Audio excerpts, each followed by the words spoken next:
Okay, let's unpack this. When you think of organized crime in New England, one name often leaps to mind: the Patriarca family. Right, that's the big one. Providence usually comes to mind first. Exactly.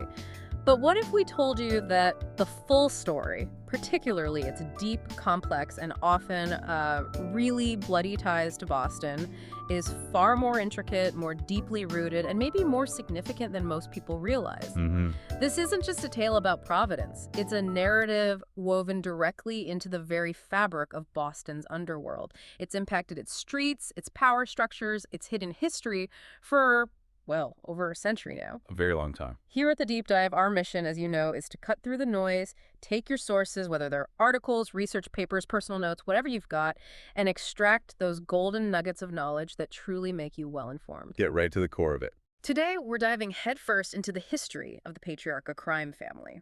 And we're shining a spotlight, specifically on its origins within Boston, its enduring influence throughout the city, the fierce power struggles that erupted right on Boston streets, and its current, maybe diminished state right here in the heart of Massachusetts. Yeah, and what's truly fascinating here is how this family, often broadly labeled simply as the New England Mafia, maintained this distinct, powerful, and often, frankly, fiercely independent Boston faction throughout its century-long existence. Independent even from Providence. Oh, definitely.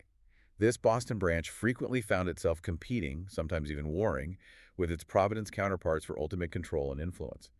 It wasn't always a unified front. Interesting. So we're going to explore the specific figures, the critical events, the surprising shifts in power that define the Boston mob's own dramatic narrative, all within the larger overarching Patriarcha story. Get ready for some genuine aha moments about Boston's hidden and often violent criminal past. Okay, I'm ready. So let's start at the very beginning. Let's define what we mean by the Patriarcha family and immediately ground it in these undeniable Boston connections. Because like you said, when we hear Patriarcha family, it's common for people to immediately visualize Providence, Rhode Island. Right, the office on Atwell's Avenue. But our sources are unequivocally clear. This crime family is emphatically not solely a Providence entity. It's a dual city power. Exactly. Its core identity is multifaceted and has been almost since its inception.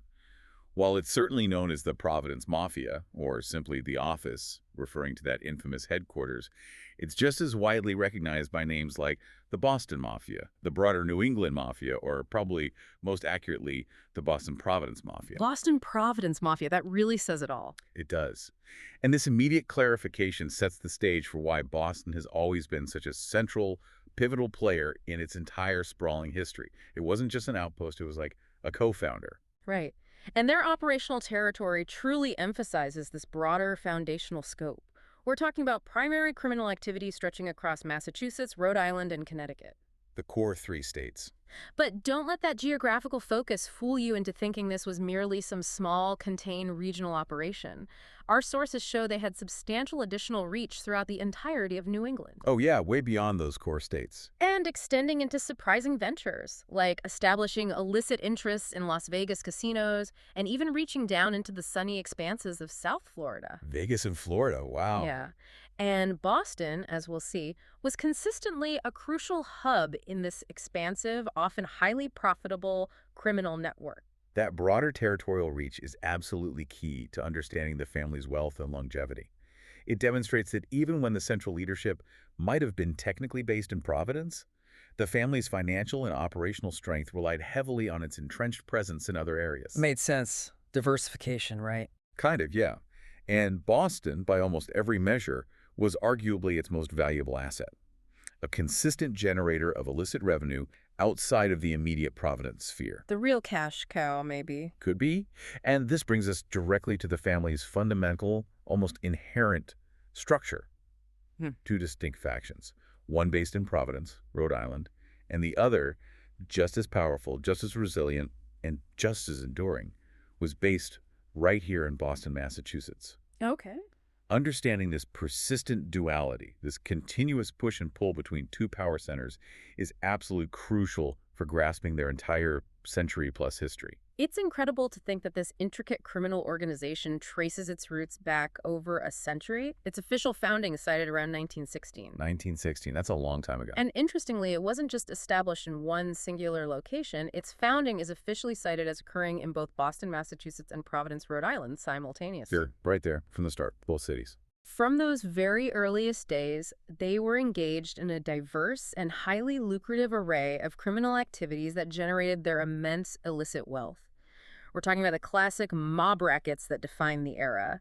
Pervasive racketeering, systematic illegal gambling operations, Always gambling. predatory loan sharking, brutal extortion, the burgeoning narcotics trafficking, and, of course, the ever-present threat and reality of murder. The whole menu of organized crime. And these activities were not only happening simultaneously in both foundational cities, but were deeply intertwined with the local economies, under the surface. Yeah, that dual founding location around 1916 is a critical, often overlooked detail. It signifies that Boston wasn't just an afterthought or a later expansion or merely a valuable territory acquired over time. It was truly present at the very genesis of what would become the New England crime family. Right at the creation. And the comprehensive list of criminal activities really highlights the pervasive nature of their operations, deeply embedding them into the economic and social fabric of these cities, albeit always operating in the shadows. And through coercion, of course. Of course. Think of illicit gambling dens operating in the back rooms of legitimate businesses, or loan sharks preying on desperate individuals in Boston's North End. These weren't abstract crimes. They were tangible, local impositions. Real impact on real people. Now let's peel back another layer and look specifically at Boston's original underworld roots, even before the big names like Raymond Patriarca came to dominate the New England scene. Before the office was even a thing. Exactly. This wasn't just a satellite office or a later expansion of a Providence-centric operation. Boston had its own long-established homegrown mafia family even before the start of Prohibition. It was, from the beginning, a foundational power center in its own right, with its own internal dynamics and, well, its own bloody history. Yeah. What's truly fascinating here is how the Boston underworld wasn't simply waiting for a unified New England family to come along. It possessed its own distinct identity and a succession of bosses who fiercely competed for control. Like who? Well, our sources highlight Gaspar Dicola, for instance. He was the boss of this early Boston family until his assassination on September 21st, 1916. Assassinated. So violent from the get-go. Oh, yeah. His violent departure immediately paved the way for Gaspar Messina. He was a shrewd Sicilian mobster with significant ties to New York City's powerful Bonanno crime family. The New York connection again. Right. Messina quickly took over as the new Boston boss, remarkably operating his clandestine affairs from what appeared to be nothing more than an ordinary grocery store on Prince Street, right in the heart of Boston's North End. A grocery store on Prince Street. Yep. A historically significant and densely populated Italian-American neighborhood. That's a perfect, tangible example of how deeply woven and subtly integrated these criminal operations were into the daily life of these neighborhoods. It wasn't some remote fortress or a hidden warehouse. It was right there, in plain sight. Exactly. A seemingly innocuous storefront on a busy street. It speaks volumes about the audacity and the everyday presence of the mob back then. And after Messina reportedly stepped down in 1924, our sources describe a period of intense and often violent power struggle that erupted within the Boston mob itself. Chaos. Pretty much. Rival gangs battled fiercely for control over the incredibly lucrative illegal gambling, the highly profitable bootlegging operations during Prohibition, Big money in bootlegging. the insidious loan sharking rackets, and other illicit enterprises. It paints a vivid picture of a vibrant, fiercely competitive, and brutally violent Boston underworld. Yeah, this period of intense infighting within Boston is absolutely crucial to understand. It reveals the significant internal dynamics and the sheer economic value of controlling these illegal enterprises in a major urban center like Boston. It wasn't stable. Not at all. It wasn't a static or easily controlled environment.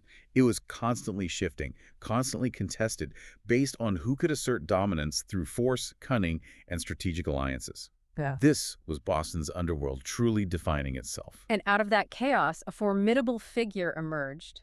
Filippo Piccola. Piccola from East Boston. Right, an East Boston mobster who rose to become the undisputed boss of the Boston family. His rise wasn't just through raw force, it was strategic. His underboss, Joseph Lombardo, also from the North End, Lombardo, another key aim. made a particularly brutal and strategic move in 1931. He arranged the murder of Frank Wallace. Who was Wallace? He was the boss of South Boston's rival Irish Guston gang. Ah, the Irish mob connection, or rivalry, rather. Exactly. This wasn't just a gangland hit. It was a crucial defining moment illustrating the pervasive and often brutal interethnic gang violence that was a fundamental bloody part of Boston's criminal landscape. Huh. And it cemented Bucola's power. Yeah, the Wallace murder is a prime example of Bucola's ruthless consolidation of power through decisive action and calculated elimination of rivals. Very strategic. Seems like it. But the biggest shift, the one that would redefine organized crime in all of New England, came in 1932. Okay, what happened then? This is when Frank Morelli's Providence family formally merged with Bucola's powerful Boston family, officially forming what became known as the New England crime family. The official merger. Right. And the significant detail here, the one that often gets overlooked, is that Bucola continued to rule as boss from his base in East Boston. He actively and fatally dispatched his remaining competition. So even after the merger, the boss was still in Boston. Yes. It clearly demonstrates Boston's prominent, indeed dominant role in this newly unified organization from its earliest moments. That's a huge point. Boston wasn't just a partner, it was leading initially. You could definitely argue that. And his ascent was undeniable. After ordering the chilling murder of Jewish mob boss Charles King Solomon, another significant figure who himself had held considerable sway in the Boston underworld. King Solomon, yeah, I've had that name. Bucola wasn't just a local leader anymore. He solidified his position as the most powerful gangster in Boston. This wasn't just a regional title. It reflected his commanding and influential position within the newly merged and increasingly powerful New England crime family. Wow. Most powerful gangster in Boston. And when he eventually retired in 1952, in what was remarkably a peaceful transition for such a violent world. Peaceful. That's rare. Very rare.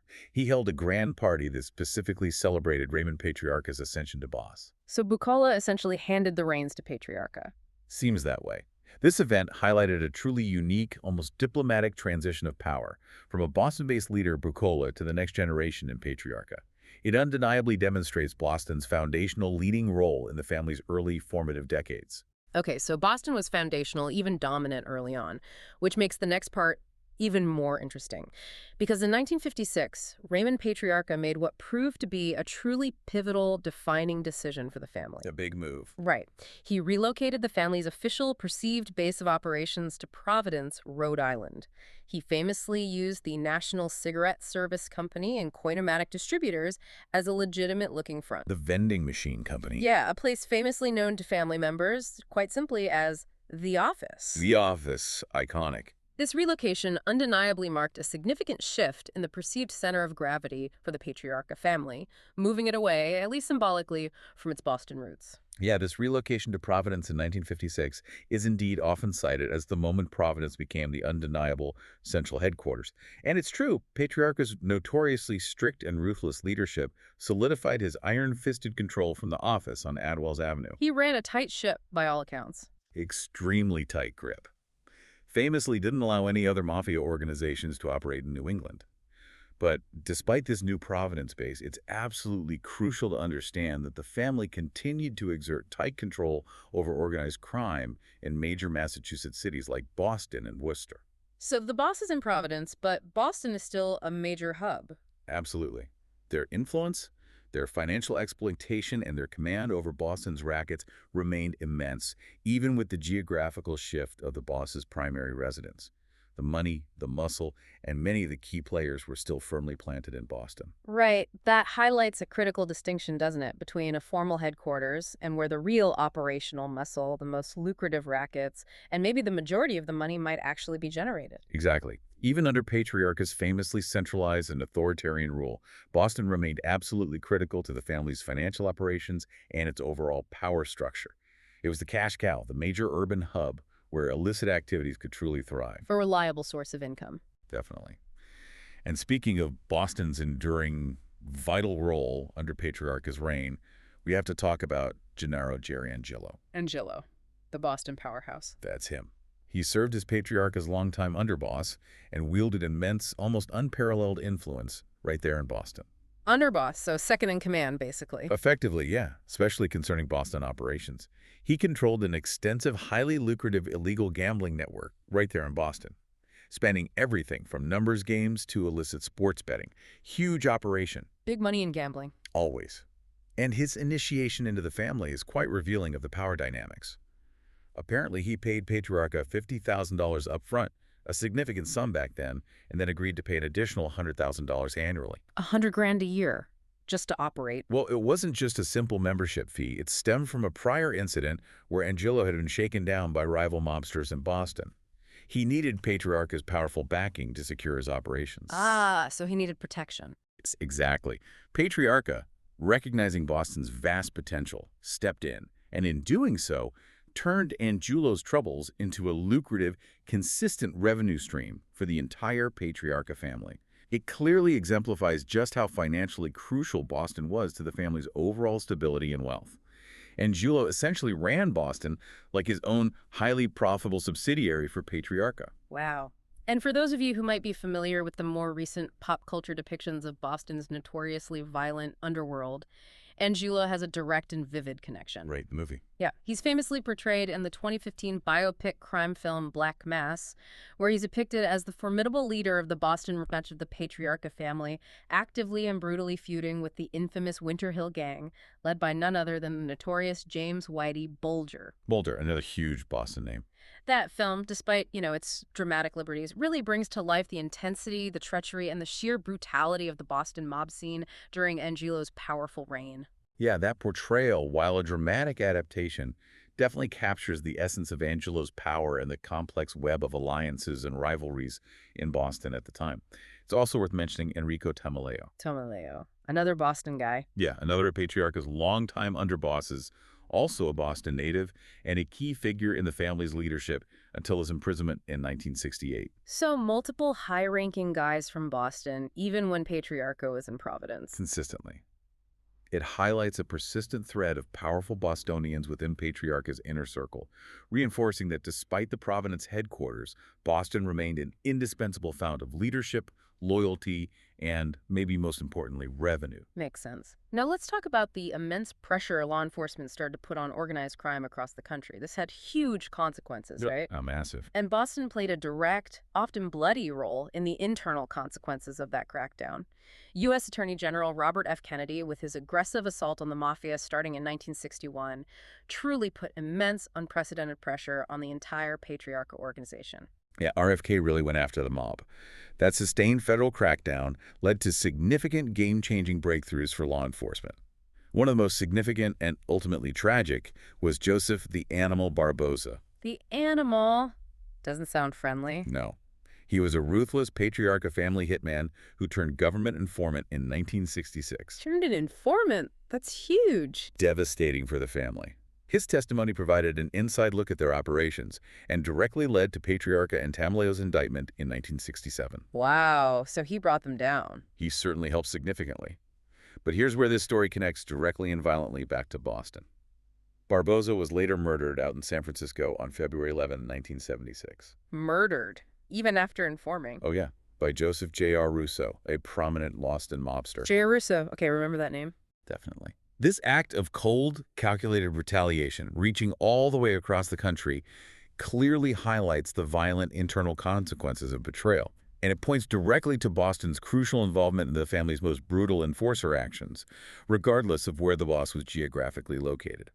Boston had its own muscle, and it was used decisively. That's a chilling detail, underscoring the lethal reach and influence of the Boston faction. Patriarca himself, despite his firm grip, was plagued by continuous legal woes until his death in 1984. Constantly in and out of court or prison. Including accusations related to a bizarre CIA plot to kill Fidel Castro. The CIA and the mob working together. On Castro. That was the accusation. This incredible claim, though perhaps never fully proven, further illustrates the far-reaching and often surreal connections of the family. Shows how deeply embedded organized crime could become, even as it simultaneously dealt with immense internal betrayals and relentless external pressure from law enforcement. Wild stuff. Castro plots, mob informants, Boston enforcers. It's a complex web. So, what does this all mean for the Patriarca family after Raymond Patriarca Sr.'s death in 1984? His son, Raymond Patriarca Jr., unfortunately, inherited the mantle. Yeah. But his leadership, in stark contrast to his father's, proved largely ineffective and often weak. This immediately ushered in a period of significant decline for the family. Yeah, big shoes to fill, and he couldn't. Seems like it. A period marked by widespread internal violence, a growing sense of instability, and relentless legal prosecution that would fundamentally cripple the organization. The cracks in the foundation were not just showing, they were widening into gaping chasms. Yeah, the younger patriarch's perceived weakness and indecisiveness created a power vacuum. And Boston, ever ambitious, was very quick to try and fill it. Naturally. We see a direct, audacious challenge of his authority emerge. Yeah. An attempted coup led by Joseph J.R. Rousseau. Rousseau again, the guy who killed Barboza. The very same. A powerful coup regime, essentially. A captain overseeing a crew based right in East Boston. This wasn't just minor dissent. This was a clear, direct assertion of Boston's ambition for ultimate control of the entire family. A Boston coup attempt. Exactly. It initiated a major bloody power struggle within the Patriarca family, pitting the Boston faction directly against the nominal leadership in Providence. And that challenge to Patriarca Jr.'s authority was further intensified by the brutal murder of William the Wild Man Grosso. The Wild Man, another colorful nickname. Grosso, though the underboss, was widely seen by many insiders as the true power, the brains, and the muscle operating behind the scenes, effectively propping up the younger Patriarca. So killing him was a direct hit on Junior's support system. Precisely. His death only further weakened Patriarca Jr.'s already precarious position and dramatically intensified the already fierce factional fighting. It was a clear, unambiguous sign of deep-seated instability and a ruthless struggle for succession. Yeah, that instability really came to a devastating head on March 26, 1990, with monumental RPAL indictments. Oraico, the big one for prosecutors. Oh, yeah. These specific indictments, referring to the Racketeer Influenced and Corrupt Organizations Act, were a game changer. Unlike charging individual crimes, RCAO allowed them to target the entire criminal enterprise, dismantling the family's hierarchy and operations at a systemic level. A truly devastating blow. Who got indicted? Patriarca Jr. and an astonishing 20 other family members and associates, charged with a litany of serious crimes. Racketeering, extortion, narcotics trafficking, illegal gambling, multiple counts of murder. 20 members, that's huge. It was accurately described by law enforcement at the time as the most sweeping attack ever launched on a single organized crime family. And what's particularly crucial for our Boston-centric discussion is that an overwhelming number of the key figures implicated and arrested were from Boston. Like who from Boston? Including the consigliere, the family's chief advisor, Joseph Rousseau himself. Rousseau finally got caught. And influential lieutenants like Vincent Ferrara and Robert Carosa. Boston's leadership was hit incredibly hard right at the top. Decimated. Pretty much. And perhaps one of the most damaging, most unprecedented pieces of evidence uncovered during that period was a chilling, crystal-clear tape recording of a mafia induction ceremony. They taped a making ceremony, no way. Yes way. An almost unimaginable breach of secrecy for the organization. A profound embarrassment that laid bare their most sacred rituals. It directly impacted the family's operations, led to numerous convictions. That tape must have been gold for the FBI. Irrefutable proof. The very core of the family, including many of its Boston members, had been compromised in a way that had never happened before in American Mafia history. A staggering blow to their mystique and their ability to operate clandestinely. It's a code of silence, completely shattered. Yeah, the induction tape was truly a game changer for law enforcement. Pulled back the curtain completely. In the tumultuous aftermath, Patriarca Jr. was eventually replaced by Nicholas Bianco. Bianco took over. Yeah, but the damage was already done and proved to be irreversible for a significant time. Many of those indicted, including Patriarca Jr. himself, he got 8 years after pleading guilty to racketeering, received lengthy prison sentences. So, mass imprisonment. Exactly. Severely crippled the family. And its powerful Boston faction undeniably bore a very heavy burden of those losses. Their ranks were just gutted. And here's where it gets really interesting again. Because despite these immense setbacks, despite the widespread arrests and long prison sentences, Boston was far from out of the game. Boston bounces back. Seems like it. After the REO trials and the imprisonment of Raymond Patriarca Jr., a formidable Boston mobster named Frank Cadillac Frank Serlim emerged from the chaos and rose to become the new boss. Cadillac Frank. Another Boston guy takes charge. Yeah, this was a truly critical turning point, as our sources explicitly state it moved the family's base of power to Boston. After years of struggling under a weak Providence boss and suffering heavy losses, Boston was, once again, firmly back in charge. Wow. So the pendulum swings back hard to Boston. But that definitive shift to a Boston-based boss like Salemy immediately sparked intense internal warfare, didn't it? Yeah, more violence. While some violence did occur in Rhode Island, it's absolutely vital to highlight the specific Boston-centric incidents that brutally illustrate this internal struggle for power. What kind of incidents? We saw Joe Souza shot and killed in an East Boston phone booth in October 1994, a brazen act in a public place. In a phone booth. Jeez. Just months later, Paul Strazula, a staunch Salemy loyalist, was murdered in Revere, Massachusetts in December 1994. And the violence continued with Richard Vinny the Pig DeVincent shot and killed in Medford, Massachusetts in April 1996, also by Salem loyalists. Vinny the Pig. Okay, so Salem loyalists were hitting rivals. Exactly. This period truly portrays the Boston underworld as a ruthless, bloody battleground. Territory and loyalty constantly being contested through brutal violence, all orchestrated by rival factions of the Patriarca family right here in Boston's neighborhoods. So this raises an important question. What truly undermined the Boston faction during this turbulent period, even with a powerful Boston boss like Salemy at the helm? Right, you'd think Boston being in charge would stabilize things. But it didn't. This brings us to a shocking, almost unbelievable discovery that would ultimately prove to be Salemy's undoing, and a profound blow to the entire Boston mob. Okay, what was it? His incredibly close allies, Stephen Flemmi and James Whitey Bulger, two of the most notorious and feared figures in Boston's criminal underworld, were in fact longtime, deeply embedded FBI informants. Bulger and Flemmi, But working for the FBI while running their own rackets. exactly. And to make matters worse, FBI agent John Connolly had been protecting them for years, allowing them to run their criminal operations with near impunity in exchange for information on the Patriarca family. Oh my God. So Salemy's own guys were feeding info to the feds about him. Essentially, yes, this isn't just an aha moment, it's a gut punch of betrayal, illustrating the deep institutional corruption within law enforcement and the profound, insidious betrayal that plagued the Boston mob from within. It directly led to Salemy's eventual imprisonment and the further erosion of trust within the family. That Bulger-Flemmi revelation was a devastating, almost existential blow. Not just to Salemy personally, but to the trust, the operational integrity, the very concept of loyalty within the Boston faction. It fostered an environment where paranoia was rampant. Couldn't trust anyone. Exactly. Where every conversation, every alliance, every shared secret was constantly in question. Following this catastrophic revelation and Salemy's subsequent imprisonment, a renegade Boston faction emerged, further splintering the local operations. More infighting. Yep. This faction was led by Robert F. Carosa, Anthony Ciampi, and Michael P. Romano Sr.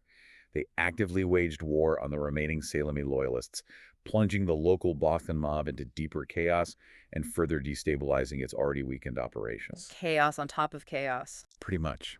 And as a direct result of Salemy's imprisonment, stemming from that profound internal betrayal, Luigi Manocchio took over. Manocchio. Back to Providence. Temporarily shifted the family's leadership back to Providence. It seemed for a moment that the pendulum had swung back to Rhode Island. But only temporarily. Exactly. As we'll soon discover, that was only a temporary reprieve for Providence dominance, as Boston would soon reassert its enduring presence at the very top of the family. Okay, so let's talk about that reassertion. Right. What's truly fascinating here, picking up on that pendulum swing, is how, in the late 2000s, the power of the Patriarca family definitively shifted back to the Boston faction. Back again. After years of internal strife and external pressure, it was a profound return to prominence for the city that was foundational to the family's very existence, marking a full circle in its leadership, you could say. And this return to Boston leadership brought with it some truly remarkable figures. None more so than Peter, Chief Crazy Horse Lamone. Chief Crazy Horse. Yeah. Interesting nickname. Right. He became the new boss after Luigi Manocchio stepped down in 2009. And Lamone's personal backstory is nothing short of extraordinary. Adds a layer of tragic human drama to the mob narrative. Oh, this story. He spent an astonishing 33 years in prison for a murder he didn't commit. 33 years, wrongfully convicted. Yeah. Only to later win a substantial $26 million judgment for his wrongful conviction. Wow. That's incredible. Isn't it? This isn't just a surprising detail, it's a powerful testament to the complexities and injustices that sometimes intertwined with the mob's narrative. Lamone, operating from his base in Boston, had previously served as the family's consigliere, so he was a long-standing, respected fixture in the Boston mob hierarchy even before his ascension to boss. Lamone's story is indeed a powerful, almost legendary narrative within the New England underworld. Illustrates the strange, winding paths some individuals took. And during this period of Boston's resurgence, we also saw Anthony D'Annunzio. Another D'Annunzio, younger brother to Carmen. That's right, operating primarily from Boston's North End. He stepped up as acting boss after Lamone's initial arrest. Acting boss while Lamone was in trouble. Yeah. Anthony later faced his own significant legal troubles, being arrested for shaking down Rhode Island strip clubs, a case that even revealed connections to the powerful Gambino crime family in New York. Still connected to the New York families. Oh, yeah.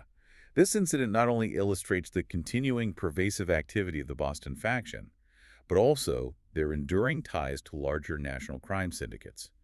Confirms that Boston remained a vital nexus for the family's operations. And the internal vulnerabilities, the constant threat of betrayal, continued to plague the Boston faction even during this period of resurgence, right? Unfortunately, yes. Argyle indictments once again revealed a corrosive truth. During this time, two prominent Boston Capo regimes, Mark Rossetti and Robert DeLuca, had become government informants. Two more capos flipped, even in the late 2000s. Yep. It highlights the ongoing systemic challenge of betrayal and the constant pressure from law enforcement that continued to undermine the Boston faction from within, regardless of who was at the top. The mob's code of silence was repeatedly being broken, often from within its most trusted ranks in Boston. Just couldn't stop the leaks. Yeah, the presence of informants, even at these high levels, remained a persistent, almost cancerous issue for the Boston mob. Illustrates the systemic challenges they faced in maintaining internal cohesion, trust, and most crucially, secrecy. This brings us directly to the current era, an era that continues to be dominated by the influential D'Annunzio brothers. The Cheese Man and his brother. Right. They exemplify the long-standing and deeply rooted nature of the Boston North End crew, a true stronghold for the family. That's right. Upon Peter Lamone's death in 2017, Carmen the Cheeseman D'Annunzio, described in our sources as another powerful Boston mobster with deep roots in the city, officially succeeded him as the current boss. So Carmen D'Annunzio is the boss now. According to our sources, yes. This was yet another clear, undeniable signal that Boston was once again firmly at the helm of the entire Patriarca family, proving its resilience and enduring power. And the fascinating, winding history of Carmen and Anthony D'Annunzio is truly emblematic of the journey many Boston mobsters took to reach the top. They initially started as underlings of Boston's formidable Gennaro Angelo. Back under Angelo. Right? But a significant falling out occurred in 1983, leading to Angelo, the Boston powerhouse, putting a literal contract out on Carmen D'Annunzio's life. A contract from Angelo. Yeah, this forced them to seek refuge far from New England, specifically in Las Vegas and Los Angeles, where they found new connections, working with the notorious Chicago outfit as bookmakers and debt collectors. Working with the Chicago outfit, wow. Their operations were so significant that they even got indicted alongside outfit leadership in 1992, demonstrating their high-level connections. After their release from prison in 1997, they meticulously regained prestige and influence through their renewed connections to powerful New York mobsters, specifically the Gambino family. So they rebuilt their connections through New York. Exactly. It was through these new alliances that they were made formally inducted into the Patriarca family by Luigi Minocchio, the boss at the time. Oh. Carmen quickly rose through the ranks, becoming the powerful capo of the North End crew, then underboss, and now finally, the boss. That's quite a comeback story, from having a contract on your head to becoming the boss. It's a long, winding, almost cinematic path for Boston mobsters to reach the very pinnacle of the Patriarca family. A testament to their ambition and adaptability, I suppose. It's a remarkable story of perseverance and strategic alliance within the criminal underworld, spanning decades and across the country. And the Boston North End crew remains a critical operational arm, currently controlled directly by the D'Annunzio brothers. Still active. We have specific examples of current active Boston caporales. Those captains who run crews of soldiers, like Gregory Fatboy Costa, Vinny the Animal Ferrara. Vinny Ferrara, he was indicted in that big 1990 case, wasn't he? Yep, the same guy. He previously led the North End crew. and Freddie the neighbor Simone, who runs the East Boston crew.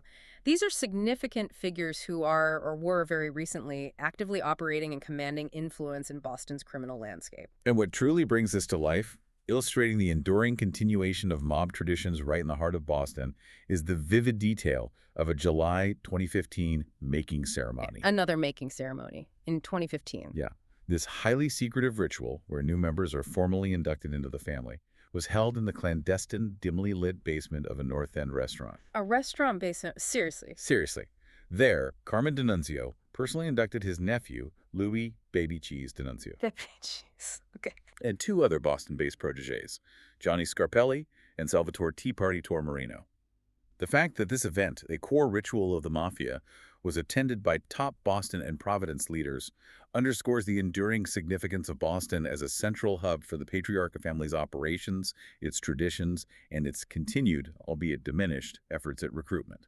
Even in modern times, these powerful private rituals, these moments of continuity and passing the torch, are happening discreetly, literally beneath the streets of Boston. Antonio El Spucky Spagnuolo, an old-time East Boston mobster, is identified as the current consigliere. Spucky Spagnuolo, he's the advisor now. Seems so. He has a history stretching back decades. Involved in Joseph the Animal Barbosa's murder in 1976, and notoriously participating in that infamous, taped 1990 Mafia induction ceremony. Wow, he was at the tape ceremony too. Long career. Very long. We also see other prominent Boston soldiers and former members mentioned in our source material. Figures like William Billy the Angel Angelesco, Richard Ernest Gimbale, Daranino Bufflino, Dennis Champagne, Denny Lepore, and John J. Action Jack Salami, Frank Salami's own brother. The Boston roster is long, storied, and deeply entrenched in the city's criminal history. Yeah, these names, their roles, their individual fates, their often brutal actions, really underscore the deep human history behind the headlines of the Boston mob. It's not just an abstract organization. It's a complex network of individuals, many with long, violent careers and familial ties that span generations within the Boston underworld. However, if we connect all this to the bigger picture of the Patriarca family in modern Boston, there's been a profoundly significant shift in recent years, one that marks a real turning point in how law enforcement perceives the threat. Okay, what's the shift? Well, our sources indicate a remarkable, strategic change in the FBI's approach to organized crime in Boston. In 2024, just recently, the Boston office of the FBI made a momentous decision.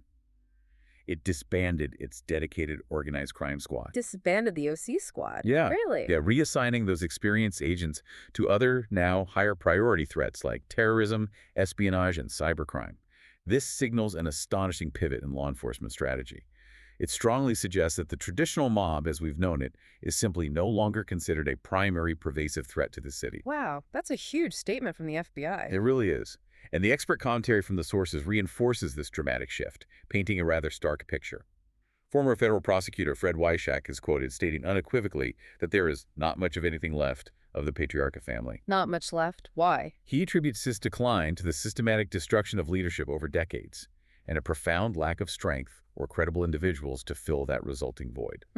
Makes sense after everything we've discussed. And former Massachusetts State Police Detective Lieutenant Steve Johnson offers an even more striking, almost melancholic description, calling the family a shell of itself. A shell of itself. Yeah, with the remaining membership consisting of mostly figurehead people and wannabes. This collective expert assessment paints a very clear, rather stark, and perhaps even surprising picture of the Boston mob's truly diminished contemporary status. A dramatic contrast to its century-long history of significant power, ruthless influence, and terrifying control. We've taken a real deep dive today, haven't we? We certainly have a lot of ground covered. From its earliest roots on Prince Street and East Boston, through the brutal reigns of Boston-based bosses like Bucola and Salome, to the enduring influence of the D'Annunzio brothers leading the North End crew even today. Boston has been an undeniable, central, and fiercely independent force in the Patriarca crime family's complex story. Absolutely central. It's a history marked by raw ambition, ruthless violence, surprising and devastating betrayals from within, and even, at times, the quiet continuation of criminal tradition right in the heart of the city. Yeah, and if we connect this to the bigger picture, the intricate narrative of the Patriarca family and its persistent Boston faction is really a microcosm of organized crime's broader evolution in America, isn't it? How so? It vividly shows us how powerful crime syndicates can become deeply embedded within the urban landscapes they inhabit, influencing everything from local gambling rackets to federal investigations. Yet, as we've seen with the unprecedented disbanding of the FBI's Boston Organized Crime Squad, the threat landscape shifts dramatically. Things change. Right. The traditional structures of organized crime that dominated for decades with their rigid hierarchies and public personas are clearly facing new, perhaps invisible challenges. And in Boston, the formidable presence of the traditional mob appears to have largely receded, fading into the background of a more complex criminal world. So this raises an important, maybe even provocative question for you to consider. If the Boston mob, as law enforcement suggests, is truly a shell of itself, a mere shadow of its former power, what does that mean for the city's future? Good question. Has the romanticized yet brutal allure of the traditional mob simply faded, a relic of a bygone era? Or have other, perhaps less visible, more sophisticated, and harder to track entities quietly taken its place in the shadows, adapting to the modern criminal landscape by operating outside the traditional structures? Cybercrime, maybe? Different kinds of trafficking. Could be anything. It's a thought-provoking idea, inviting you to consider how crime, just like everything else in our ever-changing world, is constantly adapting, constantly evolving, and perhaps simply becoming less visible, even if it hasn't disappeared entirely. Something to definitely think about. The shadows might just look different now.